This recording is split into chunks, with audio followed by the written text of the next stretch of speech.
to the statement of His Excellency the French Minister of Foreign Affairs on the 29th of July last. I quote here, "On the basis of the information available to us, arms are provided by Qatar and Saudi Arabia and other states." Qatar, Saudi Arabia and other states. We understand these to be armed groups in Syria. End of quotation. So we would like to know of France, with this information then on arms trafficking to Syria, that it would take the appropriate measures that it must take, bearing its responsibility as a permanent member of the Security Council and current Council President, in order to ensure the meticulous respect of the United Nations Charter and international law, as well as the Security Council resolutions 2042 and 2043. Because no one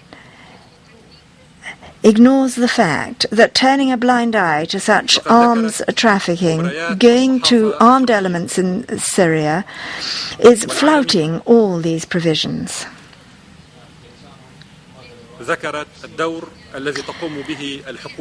Major Turkish and international newspapers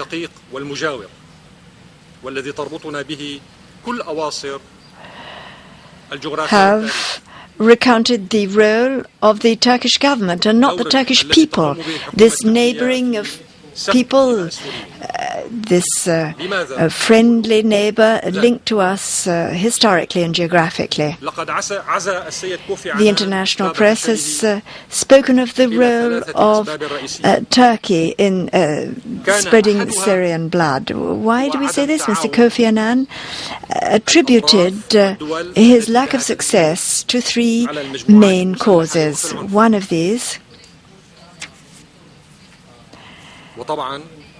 involves the failure to cooperate on the part of states and parties with influence on the armed groups. Obviously, everybody knows that the neighbor country here, Turkey, had it merely hosted the Syrian refugees,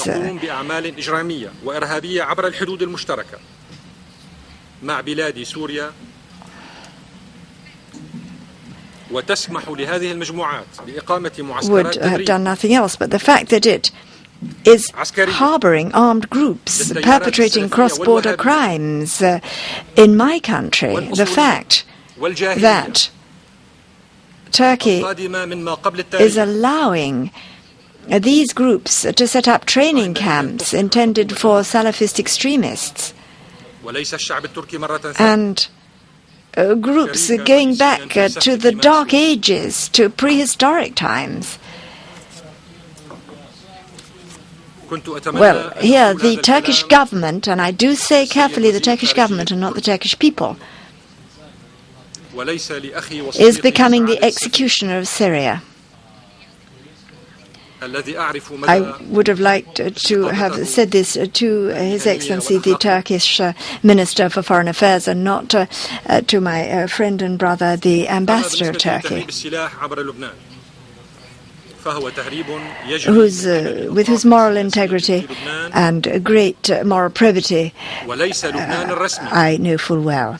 Regarding the arms traffic through Lebanon, this is perpetrated via Lebanese political parties and not officially by Lebanon. The President says it's the term of Lebanon, when the Lebanese government confiscates a vessel loaded with arms coming from Libya with the name Musala. Well, it must call down upon it the wrath of God when the Lebanese authorities seize this. This going to Syria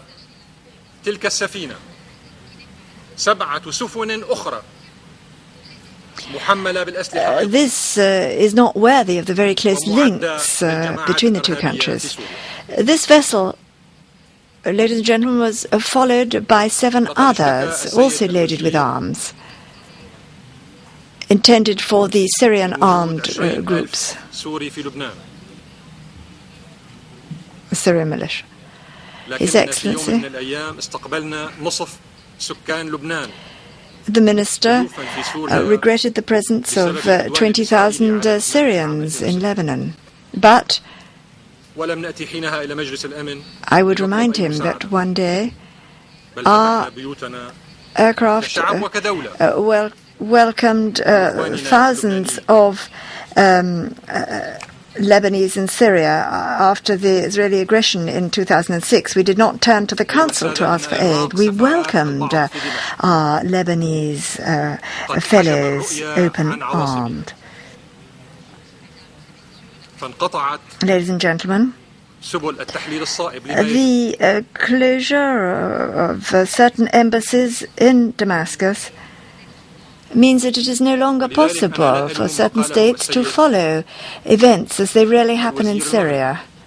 This means that they are not able to analyze the situation and the facts properly. I cannot reproach the Moroccan representative for what he said here, because I do not wish to rub salt in the wound of some.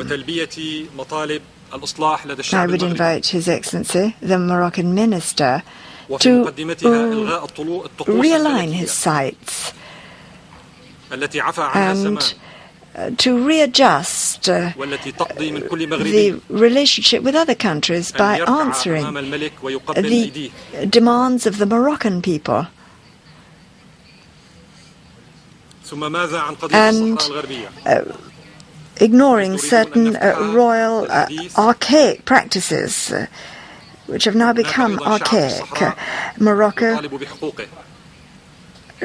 should stop, for example, kneeling before the king and kissing his hand, these archaic practices. Now, we're talking about people living in the Sahara and demanding their rights. Et plus précisément durant le premier septennat de M. François Mitterrand, une belle part de ma vie I was en tant que jeune diplomate auprès de l'ambassade de Syrie diplomat and during the presidency of François Mitterrand, as a young diplomat in the Syrian embassy, I retained from my time in France and in the cultural and educational establishments in Paris in particular, I retained excellent memories. I learned at the time of the values of independence and intransigence, national values, when any foreign interference or intrusion in internal affairs of any country was at stake.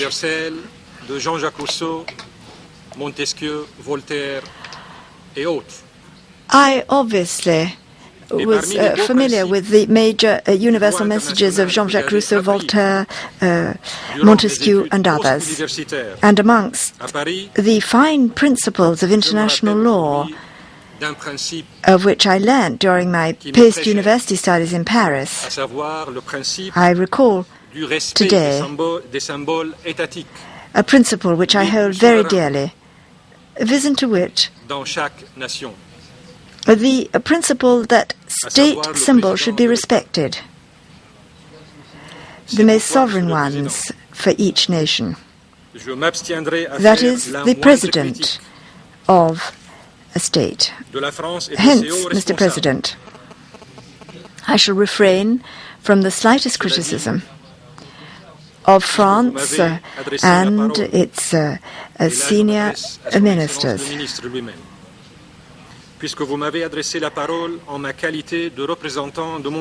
As you spoke to me, and here I turn to the minister, you addressed me as a representative of my country.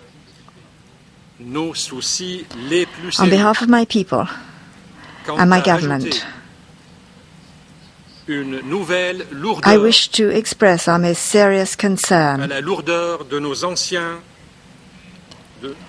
regarding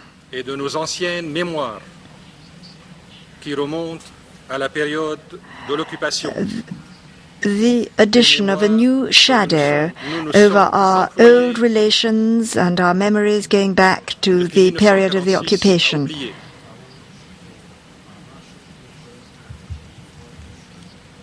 Since in 1946, we have endeavored to expunge these memories. أتوجه إلى زميلي سفير ألمانيا الذي دعا إلى بناء سوريا المستقبل لكل السوريين. To conclude, Mr. President, I should like to turn to my colleague, the representative of Germany, أنه لا مستقبل للأسد في سوريا الجديدة, who called for the establishment of the Syria of the future for all Syrians, irrespective of their origin. And he also said that there's no future for Bashar in the new Syria. And I would like to ask you, who authorizes you to speak on behalf of the Syrian people? And secondly,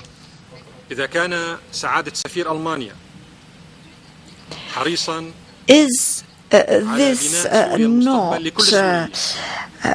violating diplomatic practice in this august assembly? If the permanent representative of Germany really did want to build the Syria, the future for all Syrians, why has the daily paper Die Welt, the German paper, published an article 2 days ago stating, and I quote, that the German government at present is working in the Bundestag on a plan to make the necessary arrangements to host the Christians from Syria, Why just the Christians?